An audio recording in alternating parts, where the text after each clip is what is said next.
Hello, it's Monaco week. It's a time traditionally where a lot of deals in terms of driver contracts are done. Here's where we are right now with the state of play, with a few predictions thrown in too.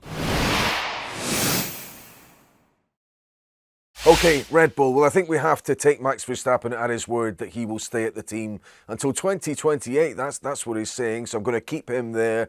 What about the other seat? Is Sergio Perez vulnerable? Well, the reason Carlos Sainz has not accepted that big money offer from Sauber Audi is that he is holding out potentially for that Red Bull seat, but it's been hot and cold in terms of the signals he's been getting from Red Bull, so is it in the balance, that one?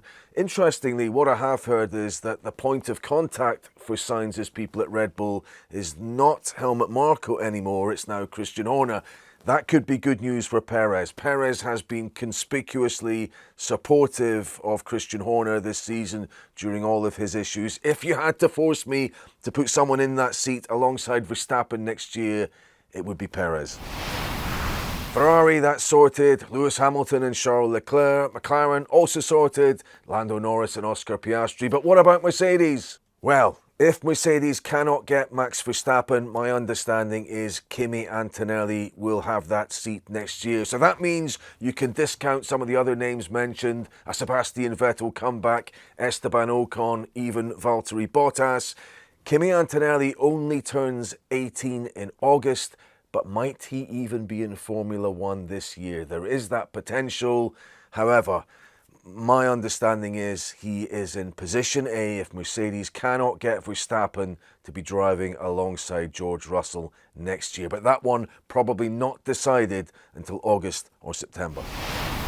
Aston Martin, same again, Alonso and Stroll. What about Sauber, which will become Audi? Well, I'm going to put Carlos Sainz alongside Nico Hülkenberg there. Why isn't Carlos Sainz going to Mercedes, you may ask? Well, that conversation has already been had, as I understand it, and the timescale Mercedes are working towards in terms of making their decision does not fit in with what Carlos Sainz wants himself. He wants his contract situation decided in the next few weeks rather than months. Is it a bad move, him going to Sauber Audi? Well, on the one hand, yes, it does look a team which, although it has ambitions to be fighting at the front, probably won't be fighting at the front for the next 2 or 3 years. So is Sainz likely to insert some performance-related clauses there so that he could get out if a better drive becomes available, if Audi are not maybe getting on the podium or fighting for race wins within a year or two? I think that would be the most sensible play from him and his advisors.